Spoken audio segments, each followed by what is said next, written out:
Bonjour tout le monde, ici Marie-Ève Landry de SPB pour cette conférence sur comment assurer son bien-être en période de crise, une collaboration bien sûr entre SPB et la Chambre de commerce de Québec. Alors à cet effet, je tiens à remercier euh, infiniment Mélanie Kirouac de nous donner cette opportunité de collaborer avec la Chambre et de se rendre à vous par le biais de certains contenus que je vais vous présenter.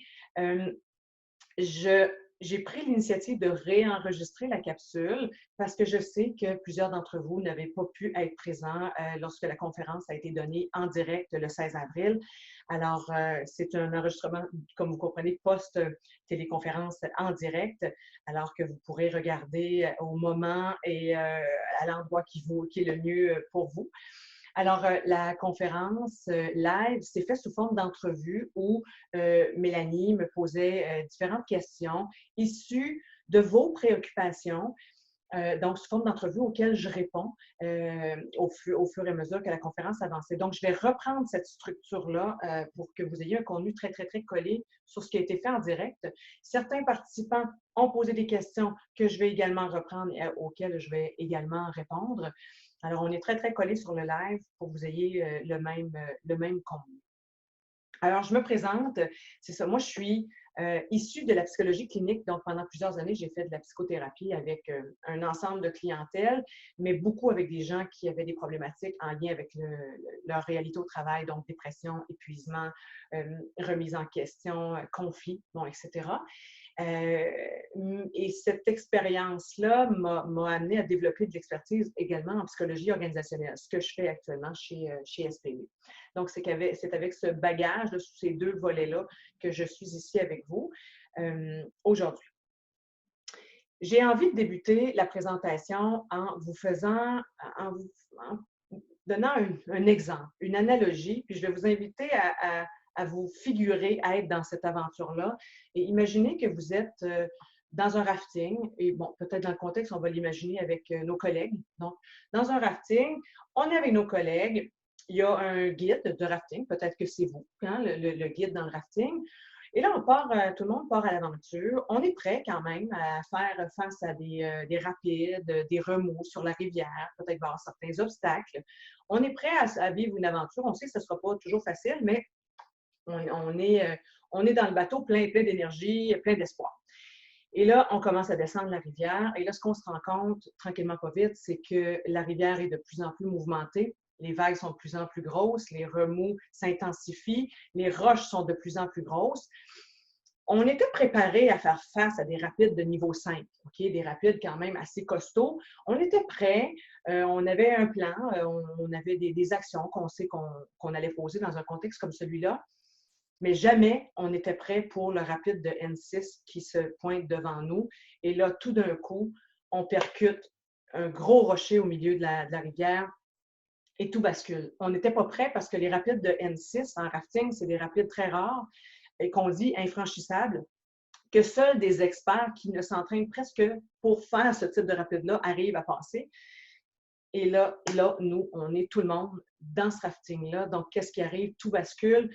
Il y a des gens dans le rafting qu'on a vu tomber à l'eau, dériver sur le rivage. Il y en a qu'on a perdu de vue, on ne sait plus où ils sont.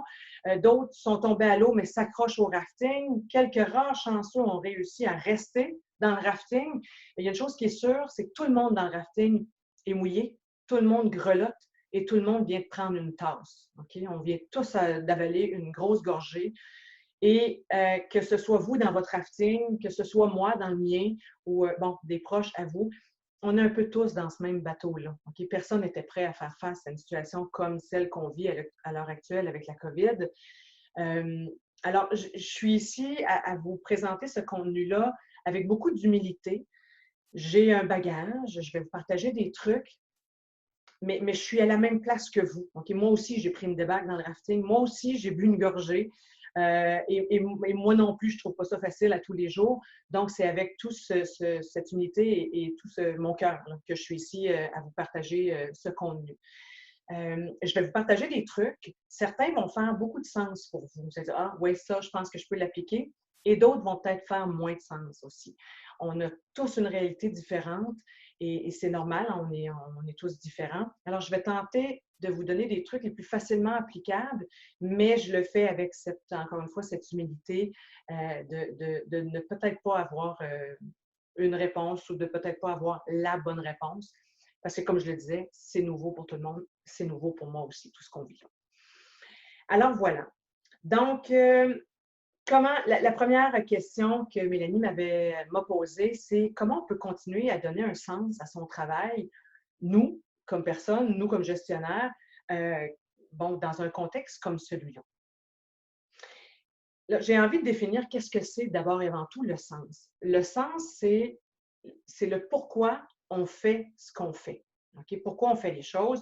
Puis en général, le sens, on prend notre sens dans le fait d'être investi dans une mission, dans quelque chose de plus grand que nous. Donner du sens à son travail, en général, va impliquer d'avoir des repères, d'avoir des balises qui nous permettent de dire, OK, je m'en vais là, je m'en vais là où je souhaite aller dans la réalisation de ce sens-là. Là, à l'heure actuelle, les repères sont complètement bouleversés, métamorphosés. Certains d'entre vous ont peut-être même perdu complètement leurs repères. Donc, c'est plus difficile de donner du sens. Donc, si vous avez ce sentiment-là d'avoir un peu perdu le sens, là, il n'y a rien de plus normal. Et l'humain traverse à différentes moments de son histoire des périodes où on a un vide de sens. Ça vous est peut-être déjà arrivé par le passé. Ça fait partie du cheminement normal. Là, c'est simplement qu'il y a quelque chose qui vient de nous projeter dans cette perte de sens là, de façon collective. Là. Alors, ce serait normal que vous perdiez un peu le sens. Pour vous parler de comment on peut trouver le sens, je vais vous partager l'écran et je vais vous montrer une image. Puis par la suite, je vous reviens rapidement. Pour vous parler de comment on peut trouver le sens, j'ai envie de vous parler du Golden Circle, donc du cercle doré de Simon Sinek. Parce que je trouve que ça fait beaucoup de sens d'utiliser cette image-là. Gardez ceci à l'idée, l'humain donne son sens, trouve son sens la plupart du temps dans l'autre. Okay? Chez les autres, en s'investissant auprès des autres. Alors, je vous dirais, à l'heure actuelle, pour donner du sens, vous pouvez essayer de trouver votre Golden Circle. La théorie de M. Sinek, c'est qu'il faut d'abord trouver notre pourquoi. Le centre du cercle, le why, notre pourquoi, c'est ça qui est le plus prioritaire à trouver. Donc, pourquoi je fais ce que je fais? Okay? Et là, je vous dirais, à l'heure actuelle, en situation de crise, c'est particulièrement important de faire une réflexion sur vos valeurs. C'est quoi vos valeurs? Qu'est-ce qui est le plus important pour vous? Qu'est-ce qui vous drive? Qu'est-ce qui vous propulse dans la vie? Parce que votre pourquoi va beaucoup tourner autour de vos valeurs.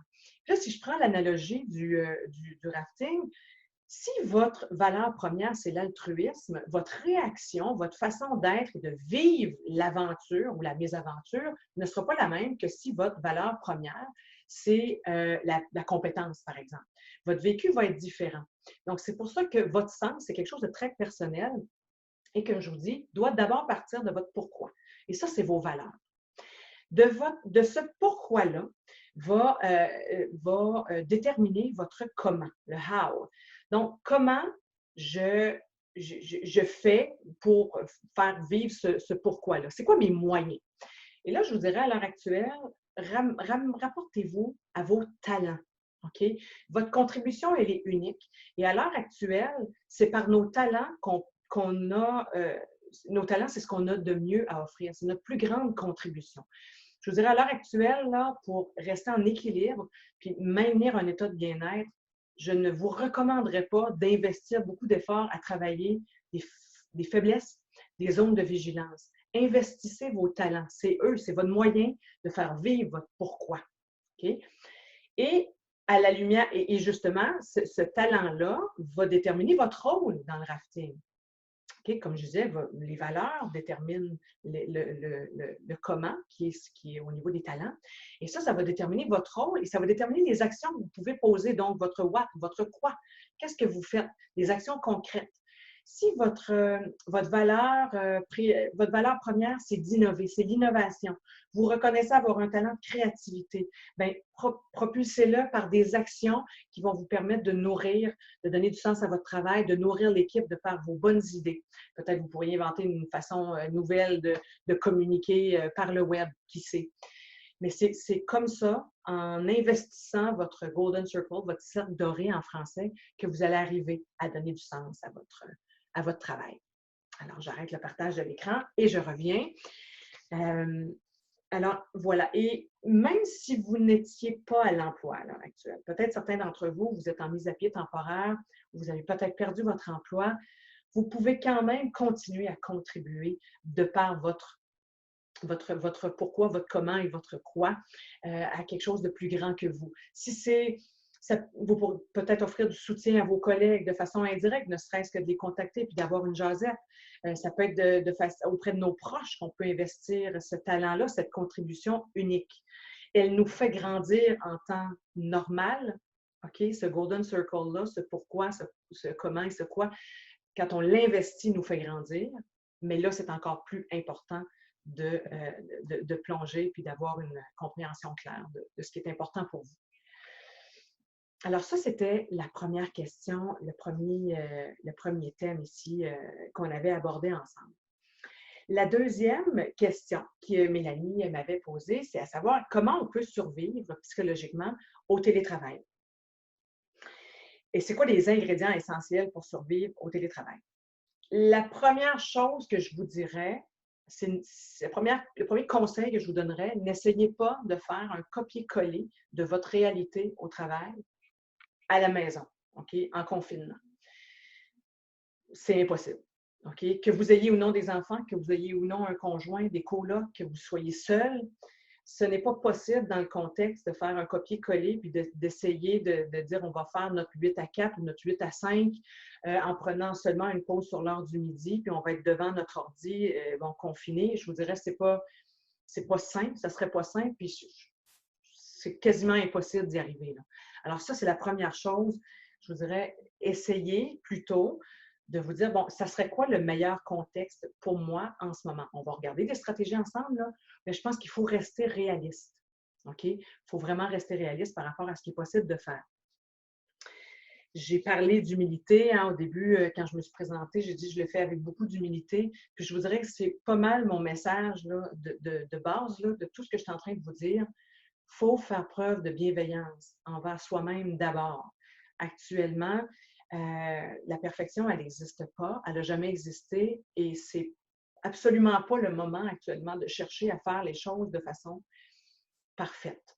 Je vous dirais que ce qui est important, c'est de faire les bonnes choses et de ne pas chercher à être bon dans tout ce que vous faites. Okay? Donc, faire les bonnes choses. Le Golden Circle va dans ce sens-là. Prioriser, c'est quoi ma contribution? Je ne peux pas tout faire. Je n'ai pas tous les talents.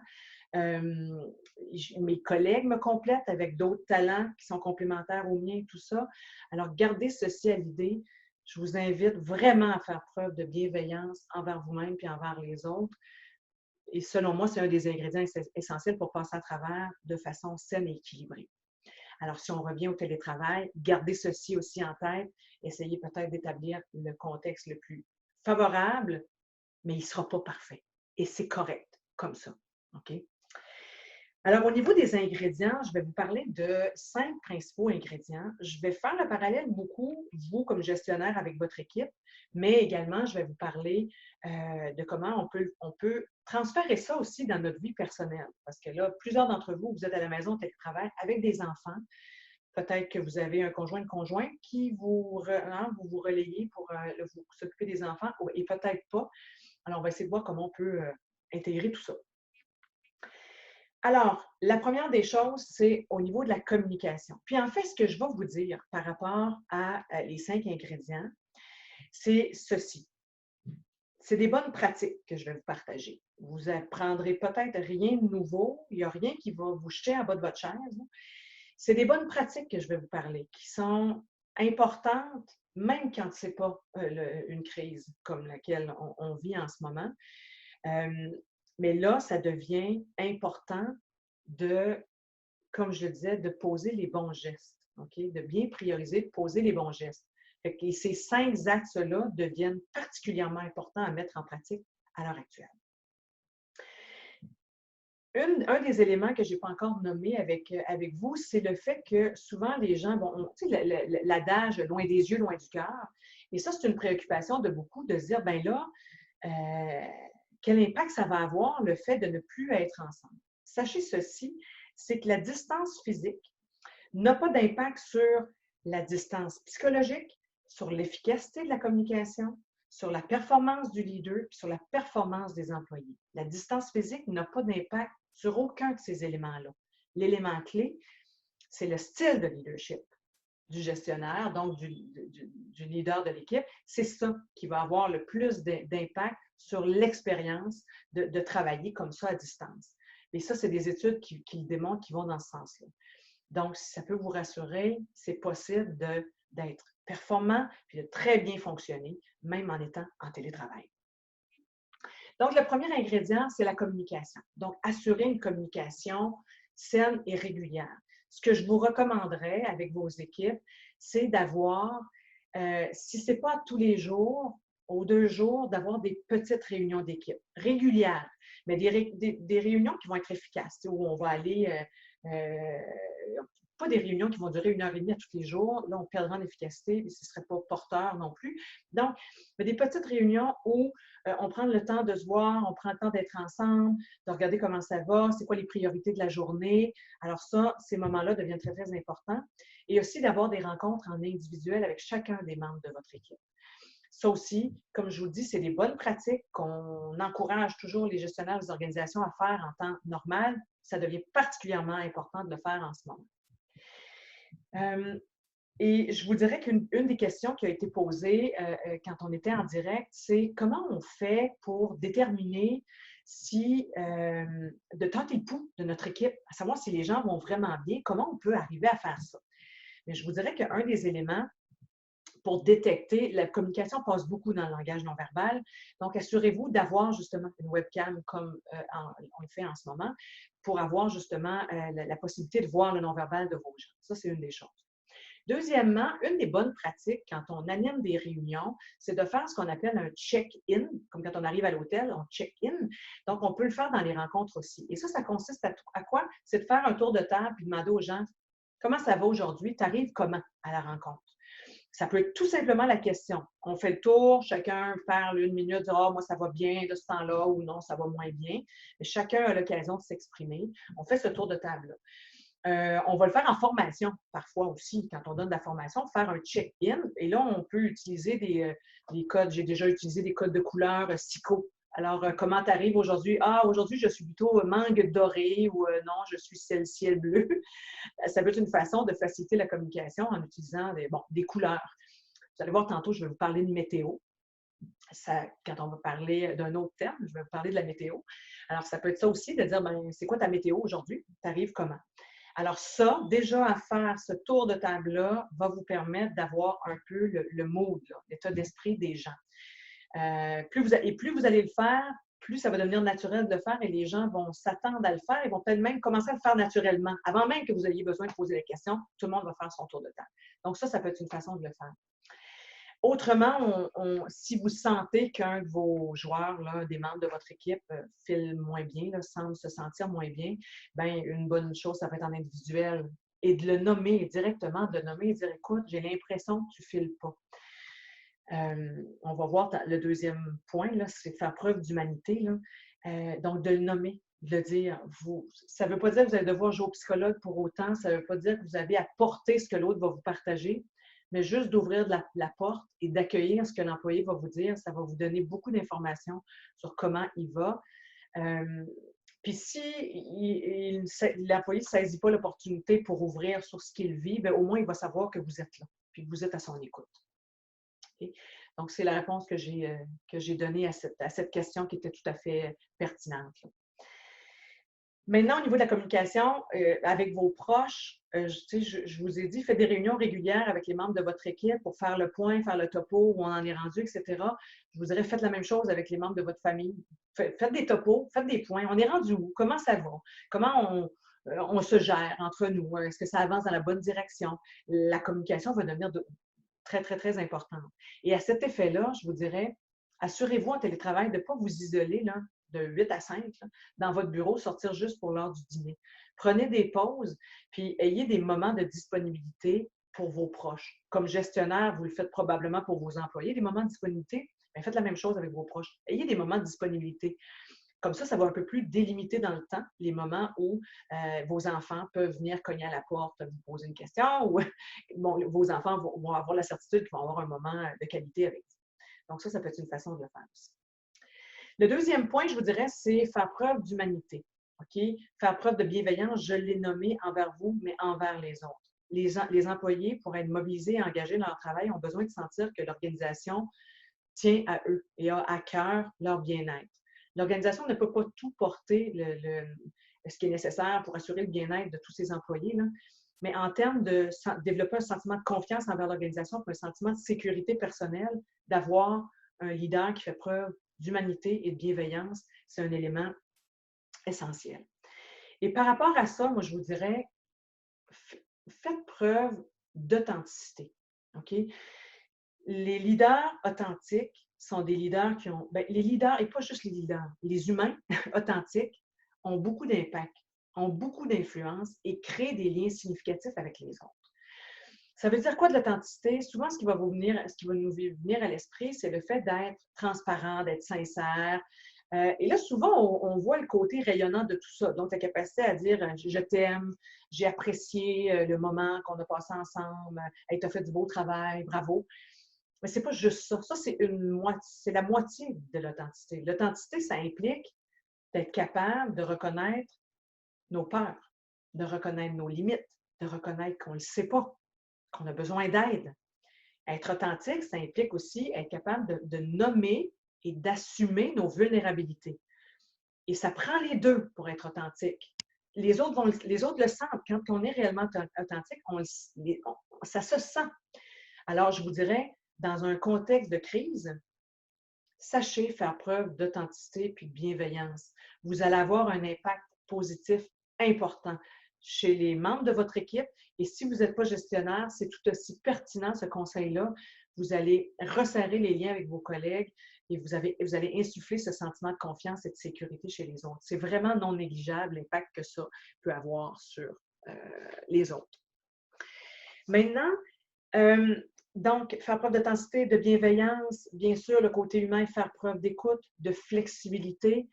Je vous dirais, ça, c'est essentiel à l'heure actuelle. Comme je vous dis, il n'y a rien de parfait. Votre contexte de télétravail, je vous dis, c'est d'accepter qu'il ne soit pas parfait.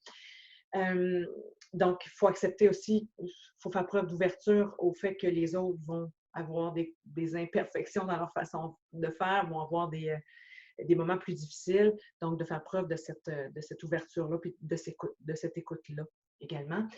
Et l'humanité, je l'ai dit et je le redis, elle doit aussi être envers vous. Donc, prenez des pauses, prenez soin de vous. Puis on va y revenir dans quelques instants à des trucs à cet effet-là. Le troisième point, c'est donner de la direction, des alignements à votre équipe. C'est tout aussi pertinent quand on n'est pas dans un contexte de crise, mais là, ça devient prioritaire. Et ça devient prioritaire de prioriser. OK? Donner un alignement, puis je vous dirais, donner un alignement par objectif. Là, on est dans un contexte de télétravail. Votre façon de gérer votre équipe ne peut plus être la même que quand on était avant qu'on soit dans cette situation-là. Donc, la gestion par résultat, par objectif devient la bonne méthode, mais ça, il faut que ce soit nommé, il faut que ce soit clarifié. Donc, assurez-vous que les membres de votre équipe savent clairement quelle est leur contribution. On a parlé des talents tantôt. Donc, via les talents des membres de votre équipe, comment ils peuvent réellement contribuer? Qu'est-ce que vous vous attendez d'eux? Et cette priorisation-là, je vous dirais, dans le contexte, faites-la à tous les jours ou restez à très court terme sur qu'est-ce que actuellement on contrôle aujourd'hui ou cette semaine au plus loin. Parce que ça change, vous le savez, on écoute les conférences du premier ministre de façon régulière et les alignements changent, les consignes changent. Donc, on ne peut pas. C'est sûr, il faut essayer de projeter sur une vision un petit peu plus à moyen et long terme sur qu'est-ce qui s'en vient, mais c'est difficile de le faire à l'heure actuelle. Donc, soyez réalistes et essayez de prioriser le plus à court terme possible pour garder vos gens mobilisés sur des actions porteuses et concrètes le plus possible dans le moment présent. Alors ça, c'est un des éléments qui peut être fait au niveau pour faciliter le télétravail. Donc, personnellement, ça peut être ça aussi, de vous donner des objectifs. Un objectif par jour, deux objectifs par jour, des dossiers que vous dites. Aujourd'hui, je vise de finir tel dossier, mais gardez la liste courte.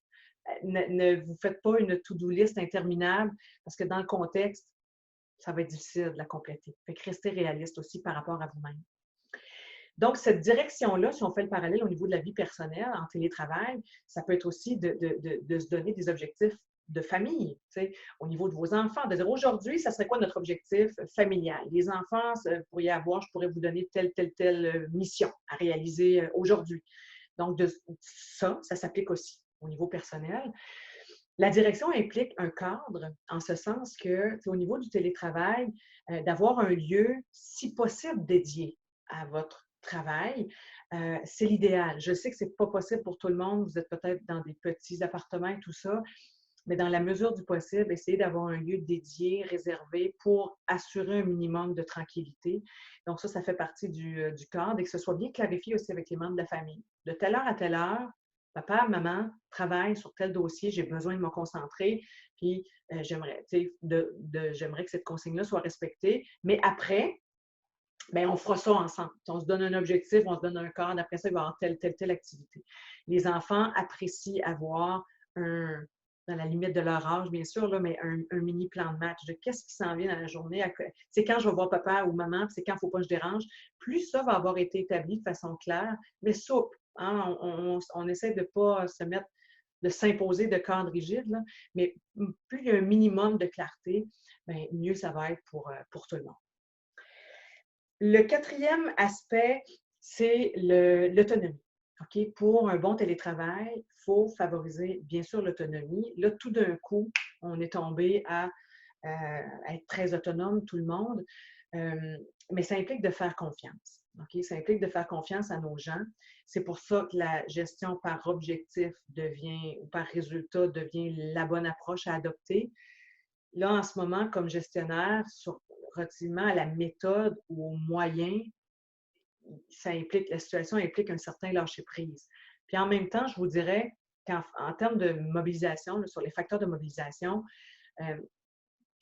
de pouvoir être autonome puis d'avoir un sentiment de contrôler ce qui nous arrive, là, dans le contexte, c'est un facteur de mobilisation. Donc, de laisser de l'autonomie, de favoriser la responsabilisation de vos gens, c'est, en quelque sorte, à l'heure actuelle, bon, c'est une opportunité qu'on a puis que je nous invite tous à saisir, là, à favoriser cette responsabilisation-là. C'est mobilisant pour les gens. Donc, on priorise le résultat et non les moyens dans notre façon de gérer nos gens.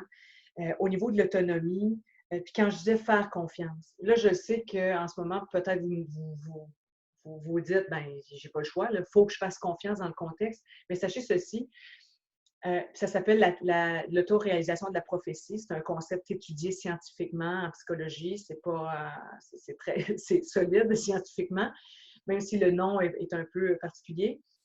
C'est le fait que si on croit que quelque chose va arriver inconsciemment, ou c'est surtout à un niveau inconscient, là, on va modifier nos comportements de sorte à augmenter nos chances que ça arrive.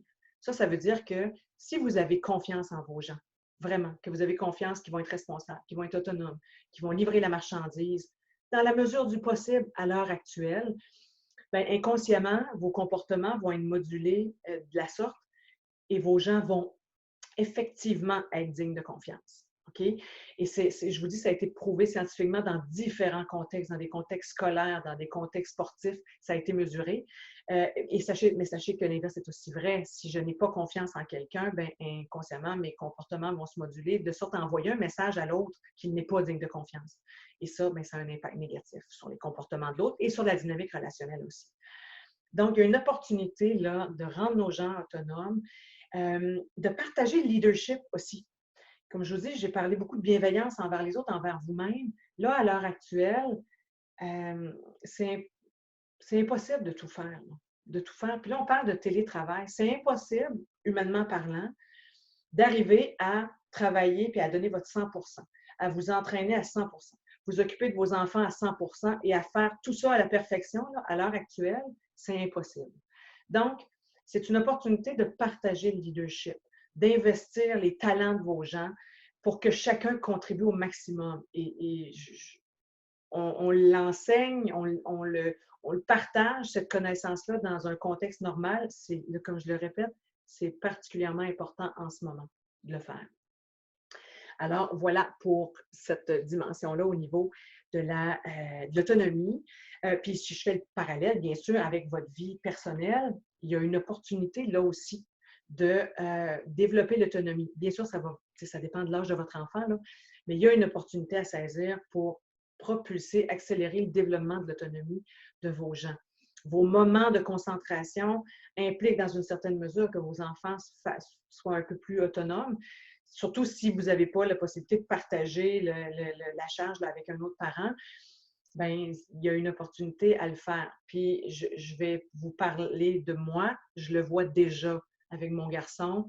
Il est rendu à 9 ans, mon fils, et je vois il y a 4-5 semaines et maintenant, son engagement à collaborer à des tâches ménagères qui, auparavant, fallait tirer plus fort là, pour arriver à le mettre en mouvement. Là, il collabore, il embarque, il est motivé. Fait que je vois que ça a eu un impact parce qu'on a accéléré le développement de l'autonomie puis on l'a propulsé dans ce sens-là. Alors, je vous encourage à le faire. Puis le dernier point, je le répète, c'est prendre soin de vous. Je ne sais pas pour rien, je vous ai dit que ça ne serait pas favorable dans le contexte de travailler de 8 à 4, de rester devant votre écran pendant 7, 8, 9 heures par jour. Les études démontrent ceci, là, que la capacité du cerveau humain à rester concentré de façon assidue à une tâche, c'est 90 minutes.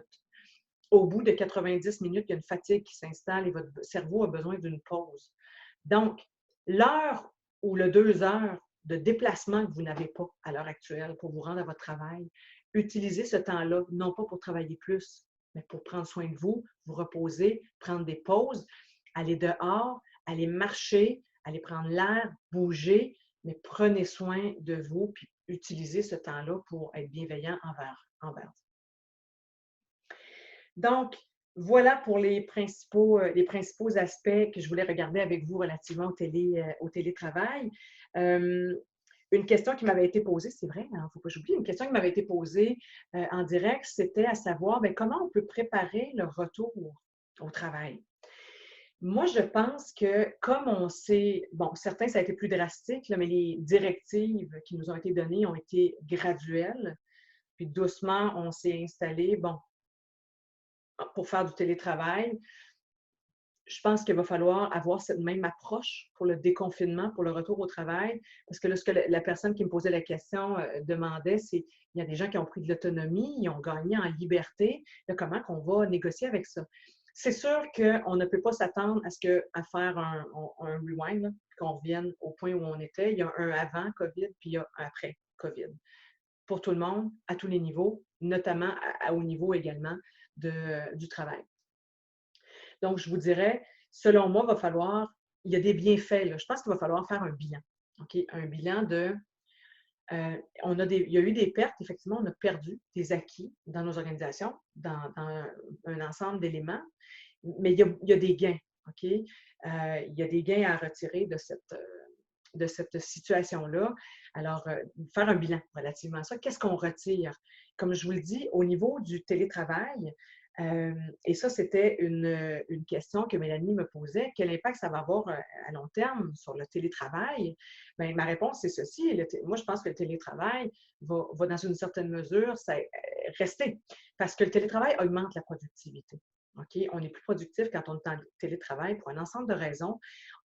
Ça augmente le sentiment de responsabilité. Ça favorise l'autonomie. En même temps, je vous dirais que c'est un peu la crainte qui sous-tendait peut-être la question de dire qu'est-ce qu'on va faire avec les gens, mais en même temps, c'est mobilisant. Quand on arrive à rendre nos gens autonomes, on les responsabilise et on les engage dans le travail. Fait qu'il y a beaucoup de gains à retirer du télétravail. Là, les gens sont installés. Donc, je pense, et ça va être propre à chaque organisation aussi. Il y a des gens que quand tout va reprendre, on va s'en aller les gens vont retourner à la production, ben, c'est sûr que là, ça change la donne, là. Il y a des contextes où ça ne sera pas possible. Mais selon moi, je crois qu'on a on a des avantages à maintenir, dans une certaine mesure où c'est possible, cette pratique-là. Parce qu'elle a beaucoup, beaucoup, beaucoup de bienfaits à tous les niveaux. Donc, c'est la réponse que je donnerais à cette réponse-là que Mélanie me passait.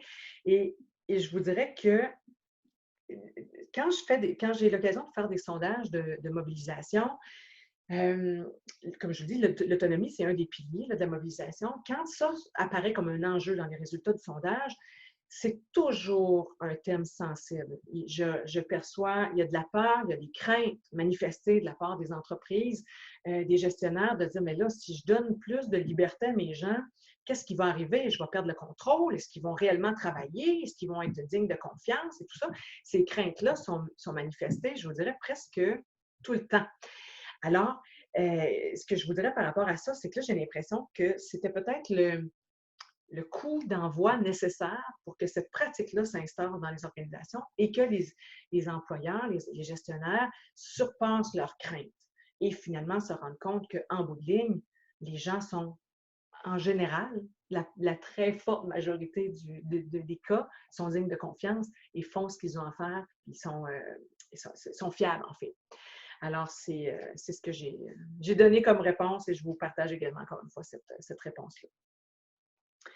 Le dernier thème que je vais aborder avec vous a été introduit comme ceci par Mélanie qui partageait le témoignage de Mylène Paquette qui a traversé c'était l'océan Atlantique en 130 jours, c'est ça, seule en mer, en 130 jours.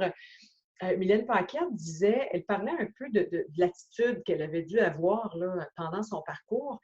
Elle a tâché de s'éloigner de la pensée suivante, c'est mon Dieu, quand est-ce que ça va finir? Mais veux-tu me dire quand est-ce que ça va finir? Bon, 130 jours seule, confinée, dans quelque sorte. Là. Elle a dit, il faut que je m'éloigne de ça parce que ça va être terriblement long, ça va être terriblement déprimant. Alors, elle a changé son attitude en se disant, bien, qu'est-ce que je peux retirer de ça? Qu'est-ce que je peux retirer de cette expérience-là? C'est quoi les souvenirs que je souhaite garder? De quelle façon je veux rebondir, je veux grandir de cette situation-là? Alors, je trouvais ça très, très intéressant, cette analogie-là, ce partage-là que Mélanie faisait, parce que je suis entièrement d'accord avec Mylène Paquette puis avec Mélanie à cet effet-là. Il faut être capable de retirer des bienfaits de cette situation-là puis d'en retirer des apprentissages. Si on veut survivre psychologiquement, il faut faire attention à ne pas broyer que du noir. Mais ça ne diminue pas le fait que ce soit difficile. C'est difficile pour plusieurs d'entre vous. C'est pas toujours facile pour moi non plus, pour mes collègues, pour mes proches, pour les vôtres. On est tous dans ce même bateau-là, si on reprend l'analogie du rafting. Mais je pense qu'il faut être capable de garder le focus sur qu'est-ce qu'on peut en retirer. Moi, je suis persuadée que beaucoup de gens de cette aventure-là en retirer des bénéfices personnels et professionnels du télétravail, entre autres, vont retirer des apprentissages relativement à leur capacité. Il y a des gens qui probablement ne pensaient pas être capables d'être aussi indépendants, être aussi autonomes, se prendre autant en main, peut-être des gens qui avaient des doutes et tout ça envers eux, là, vont prendre confiance, vont dire, quoi, ça s'est bien passé, j'ai été capable de livrer la marchandise. Alors, je pense que les gens vont faire des apprentissages à ce niveau-là. Une meilleure capacité à prendre des décisions, parce que là, on est seul. Hein? Quand on est en confinement, on n'est pas directement avec nos collègues. Donc, un peu plus d'autonomie, prise de décision. Il y a des gens qui vont découvrir qu'ils sont créatifs parce qu'ils vont avoir trouvé des nouvelles façons de s'installer, de se débrouiller, de s'organiser. Fait que ça, pour moi, si ça peut permettre ça, une meilleure conscience de soi, je pense que là, on a des gains au plan du développement personnel à retirer de cette situation-là. Je pense qu'il y a des familles qui vont se retrouver un petit peu plus serrées. Là, on est tous dans le même bateau, là, hein, le travail, la famille, tout le monde, on est confinés à la maison, tout le monde ensemble. Je pense qu'il y a des enfants qui vont retrouver leurs parents, il y a des parents qui vont retrouver leurs enfants. Puis je pense qu'au niveau de la conciliation travail-famille, ça va avoir un impact, selon moi, positif. Là, à l'heure actuelle, c'est peut-être pas le cas, c'est peut-être encore un peu chaotique, mais je pense qu'il y a des gains à retirer de ça. on a souvent défini la conciliation travail-famille comme, et je vais vous donner une image que moi, j'ai tout le temps eue quand je pense à la conciliation travail-famille, c'est comme si j'avais des classeurs. J'avais un classeur travail, j'ai un classeur famille, j'ai un classeur développement personnel, pensez plus à moi, et que là, je dois m'assurer que les dossiers ne soient pas mêlés d'un classeur à l'autre, que les dossiers soient dans le bon classeur. Mais j'ai toujours trouvé que c'était présenté comme quelque chose d'extérieur à nous-mêmes. OK? Concilier des sphères. Tandis que pour moi, et là, à l'heure actuelle, le chaos, c'est que tous les dossiers de ces classeurs-là, tous ces dossiers-là se retrouvent dans un seul petit classeur qui, là, à l'heure actuelle, c'est le chaos. On n'a pas encore réussi à faire le ménage. Mais donc, c'est ça. Et pour moi, je me suis tout le temps dit, c'est pas extérieur à nous, la conciliation travail-famille, c'est en nous que ça se passe. Et pour moi, et là, je vais parler de mon processus. Le processus de conciliation travail-famille, pour moi, c'est fait non pas en classant ces dossiers-là dans des sphères distinctes qui souvent vont se faire, c'est une ou l'autre, ou une au détriment de l'autre. Pour moi, je me suis dit, c'est peut-être pas ça le chemin. Je pense qu'il faut que ça parte de moi, de mon Golden Circle, ce qu'on a vu tantôt. Donc, pourquoi je fais ce que je fais? C'est quoi mes talents? Et c'est à partir de ça que je dois faire des choix dans l'ensemble de ces sphères-là. Mais je ne peux pas tout faire à 100 au niveau du travail de façon parfaite, ni au niveau de la famille, ni au niveau du travail. Ce n'est pas des dossiers scindés comme ça qui fait qu'on arrive à un total de 300 et qu'on n'y arrive pas puis qu'on est essoufflé. Il faut que ça parte de nous. C'est de l'intégration de soi, pour moi, de la conciliation travail-famille. Qu'est-ce que j'ai à donner au travail? Qu'est-ce que j'ai à donner à la famille? Qu'est-ce que j'ai à donner au plan personnel? Puis qu'est-ce que je veux retirer de l'ensemble de ces sphères-là? Parce que c'est en interaction, tout ça, et intégrer ça dans ce qu'on est comme personne unique. Mais c'est de l'intégration de soi. Fait que je pense que ça part de soi et non de dossiers extérieurs à nous-mêmes. Fait que, bref, je pense qu'il va y avoir un cheminement de fait à ce niveau-là. Puis également, au niveau des équipes, je pense qu'il va y avoir une plus grande cohésion au niveau des équipes. Je vais vous parler d'SPB. SPB, on est des consultants. On est un peu des intrapreneurs parce qu'on a chacun, on collabore sur certains dossiers, mais on a beaucoup de dossiers où on est l'intervenant principal. Donc, on est chez nos clients, puis physiquement, on n'est pas toujours au travail, puis on fait beaucoup déjà de télétravail. Et là, je vous dirais, depuis que cette situation-là est arrivée, on a beaucoup plus de contacts ensemble. On a beaucoup plus de moments. Donc, on a augmenté la quantité de nos communications. Puis, je vous dirais, dans une certaine mesure, la qualité de nos communications parce qu'on prend plus le temps d'être à l'écoute les uns des autres, de s'écouter, de se questionner. Comment ça va? Toi, comment ça se passe? Ah oui, bon. Et ça, on a augmenté la quantité et la qualité de nos communications depuis cet événement-là. Puis je suis certaine qu'on n'est pas les seuls là, à vivre cette situation-là. Donc, je pense que ça peut apporter du bien au niveau des équipes également. Alors voilà, pour le deuxième thème, on s'en va vers notre troisième thème, qui est à savoir, bon, au niveau de l'anxiété. On est probablement très nombreux à se sentir plus anxieux à l'heure actuelle. Même les gens qui n'ont pas tendance à ressentir de l'anxiété doivent, à l'heure actuelle, probablement ressentir plus d'anxiété. Et c'est tout à fait normal. OK? Là, on est en situation de crise. Notre cerveau est construit de sorte à réagir à des menaces. Et quand il perçoit une menace, notre cerveau se met en mode protection. Et ça se manifeste par différents symptômes physiques, psychologiques. Et là, on est dans cet état-là à l'heure actuelle. Alors, la réponse était, bien, la question que Mélanie me posait, c'est bien, comment on peut mieux gérer? Est-ce que tu as des trucs, Marielle? Alors, on va regarder ça ensemble. Donc, l'anxiété, c'est quoi? L'anxiété, c'est le fait, je vais essayer de distinguer l'anxiété du stress parce que ce n'est pas toujours clair. Le stress, c'est le fait qu'il y ait une cause assez précise qui nous crée du stress. Par exemple, si je dois aller faire une conférence en téléconférence, ça se peut que je ressente du stress parce que là, j'ai à livrer un contenu, j'ai à livrer une performance et bon, je vais sentir probablement une tension augmentée à l'intérieur de moi et tout ça. Mais une fois que la conférence est terminée, que la cause du stress n'est plus, le stress diminue. Okay? De l'anxiété diminue dans certains cas, si la cause du stress perdure, là, le stress peut se transformer en anxiété, mais normalement, la cause est éliminée le stress descend. L'anxiété, c'est plus diffus, c'est plus flou que ça. C'est une appréhension, une inquiétude que quelque chose puisse arriver. On appréhende le pire. Donc, quand on vit de l'anxiété, on spécule sur le futur. Okay? Puis en général, on spécule sur des scénarios qui ne sont pas forcément très positifs, là, donc scénarios catastrophes ou que les choses tournent mal. Ça, c'est de l'anxiété. Okay? Comme je vous disais, il n'y a rien, c'est normal à l'heure actuelle que vous ressentiez de l'anxiété si c'est le cas. Okay? Là, on va aller voir ensemble comment on peut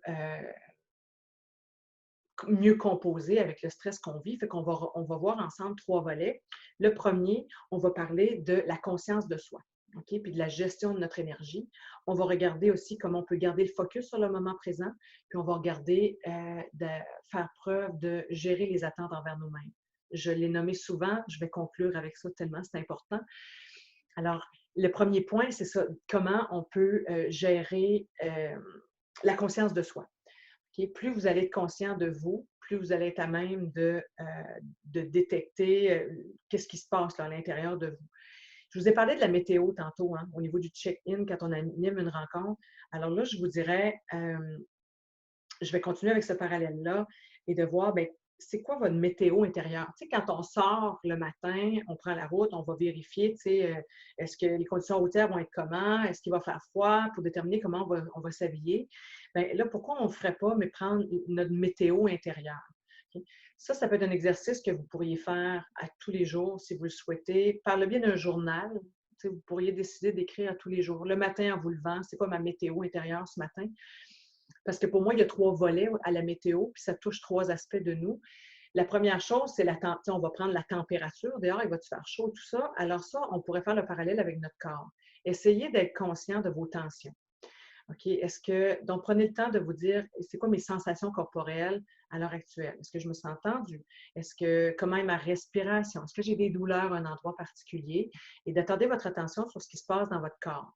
Puis, comme je vous dis, à la limite, prenez des notes. Puis vous allez voir s'il y a un pattern qui s'installe dans vos réactions. Donc, regardez qu'est-ce qui se passe au niveau de votre corps. Donc, ça implique de faire un scan corporel, de s'attarder à chacune des parties de notre corps, une après l'autre, pour prendre conscience à ce niveau-là. Le parallèle que je vais faire aussi au niveau de la météo, ça va être avec les vents. Okay? Les vents qui peuvent aller dans toutes les directions, pour moi, je les compare aux pensées. Okay? Nos pensées, c'est ce qui génère les émotions. Tantôt, quand je vous parlais du scénario catastrophe, on regarde sur qu'est-ce qui s'en vient sur l'avenir, puis on a des scénarios pas trop rassurants, bien ça va générer des émotions. Okay? Même chose si on s'attarde au passé. Quand on s'attarde au passé, on risque plus de toucher à nos deuils, à nos pertes, puis là, de vivre des sentiments de nature un peu plus dépressive. Donc, nos pensées déterminent les émotions. Fait que là, au niveau de la météo intérieure, c'est quoi mes pensées? Quel type de scénario, quel type de pensée j'ai là, en ce moment, aujourd'hui? Donc, ça peut être une façon de le faire et d'essayer, et maintenant, en dernier lieu, les précipitations qui peuvent faire tout déborder. Mais là, je fais le parallèle avec les émotions.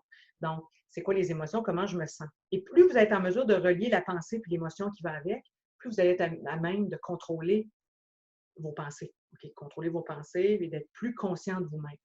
Donc, ça peut se faire sous le biais d'un journal, par exemple. Ça, c'est un truc. La gestion de votre énergie. Je vous dirais, pour bien gérer son énergie, c'est important d'avoir une idée claire de nos cycles. Parce qu'on a tous des cycles dans la journée où on est plus énergique, puis des cycles où on est moins, des moments où on est moins énergique dans la journée. Et dans la mesure où on est conscient de ça, on peut adapter nos activités en fonction. Donc, quand on se retrouve, quand notre niveau d'énergie est à son plus haut, c'est le temps de faire des activités plus énergivores, qui vont demander beaucoup de concentration, qui vont demander beaucoup d'énergie cognitive, des tâches arides, qui sont complexes en soi ou qui ne vous tentent pas, des tâches qui vous motivent moins. Quand on a de l'énergie, c'est le moment de le faire parce qu'on va être plus efficace et ça va venir moins nous drainer, notre énergie. Okay? Quand l'énergie est à son plus bas, c'est le temps de faire des activités qui vont vous énergiser. Ça veut dire que ça peut être le temps d'aller faire du sport, par exemple, d'aller bouger, d'aller dehors, faire du sport pour nous activer le métabolisme ou nous réénergiser.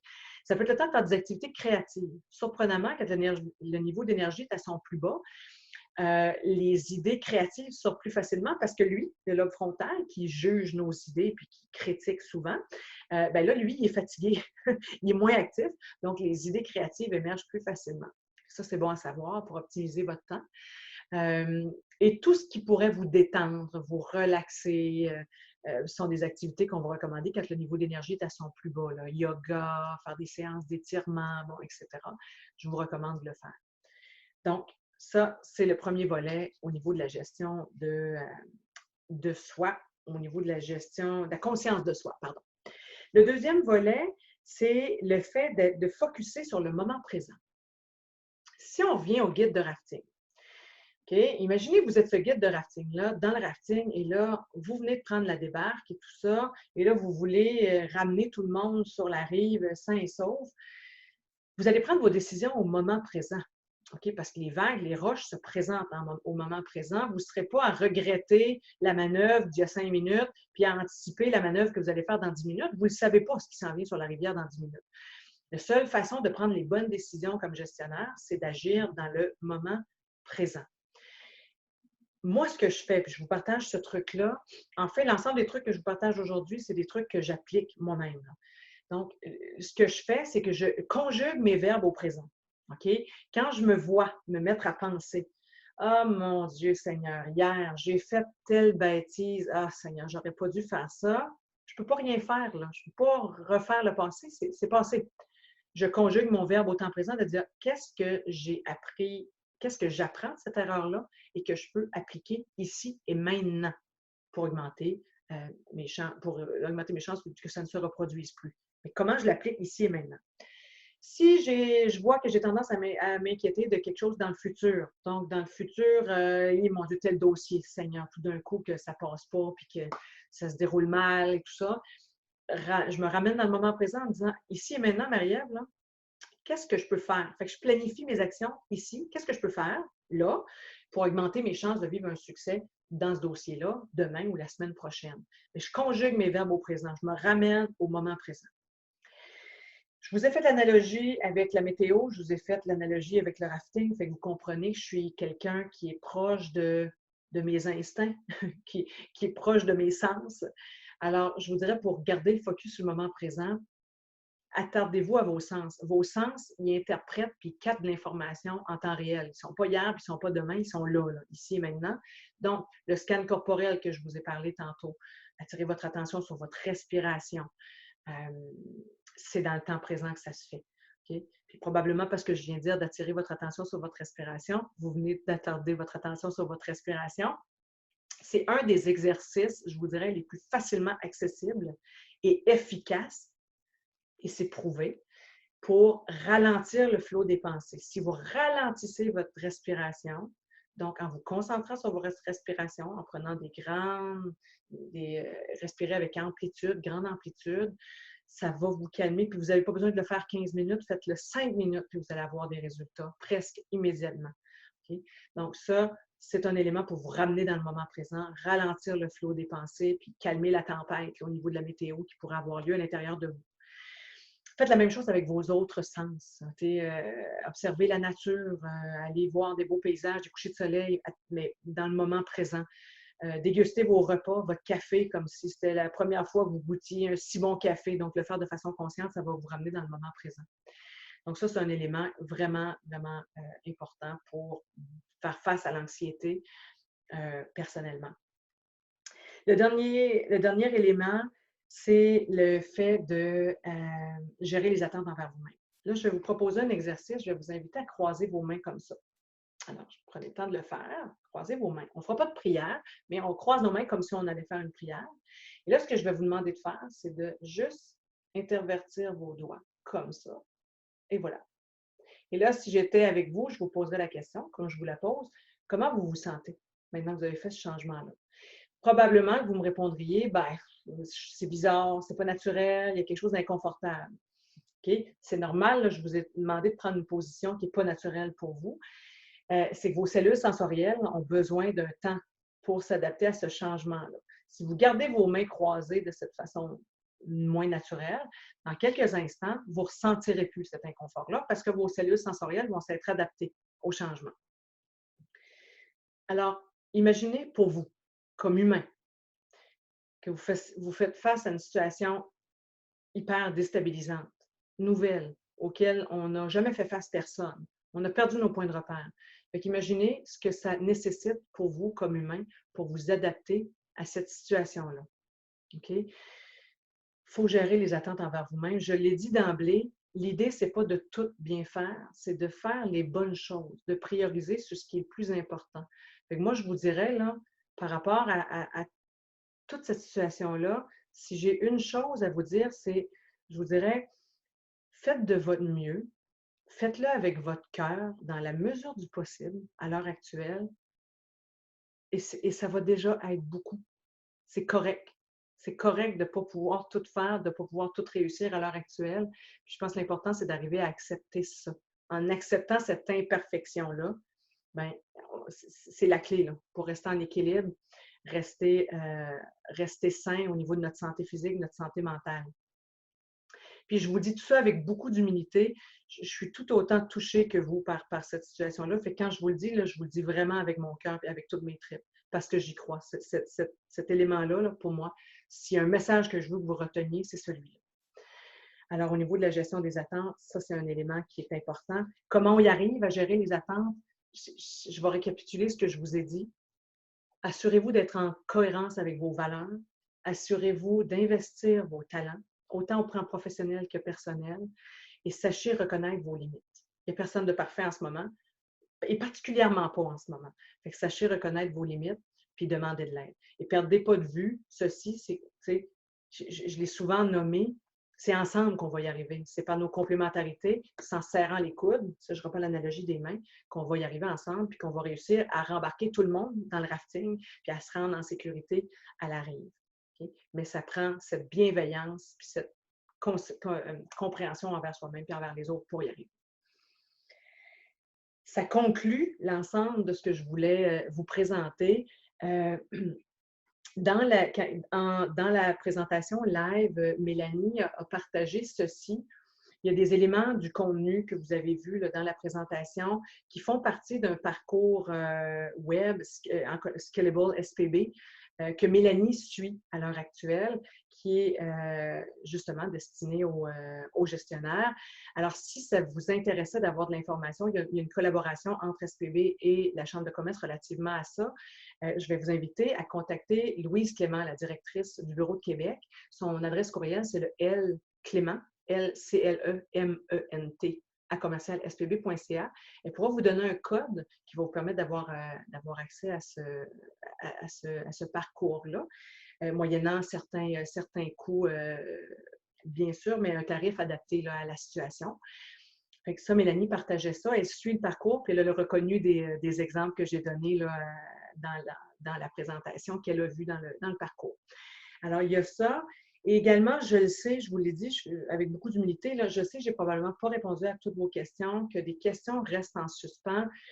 Puis j'en profite aussi pour vous parler de ceci. SPB, dans le contexte, a mis sur pied ce qu'on appelle le coaching 911, qui est un coaching que les entreprises pourraient souhaiter offrir à leurs gestionnaires, où les gestionnaires peuvent faire la demande puis venir rencontrer pendant 1 heure quelqu'un de chez SPB. Je fais partie des intervenants dans ce coaching 911. Alors, si jamais ça vous intéressait d'en savoir davantage, je vous invite à me contacter. Mon adresse courriel, c'est le MELandry, DRY, MELandry, à commercial-spb.ca. Alors, je refais mes remerciements à vous pour votre écoute, votre confiance. Merci beaucoup à Mélanie Kirouac, chef de la direction de la Chambre de commerce, de sa confiance envers moi, envers SPB. C'est vraiment un privilège d'avoir pu m'entretenir avec vous sur ces différents sujets qui me passionnent. Alors voilà, merci de votre écoute et au plaisir de vous rencontrer un jour. Au revoir.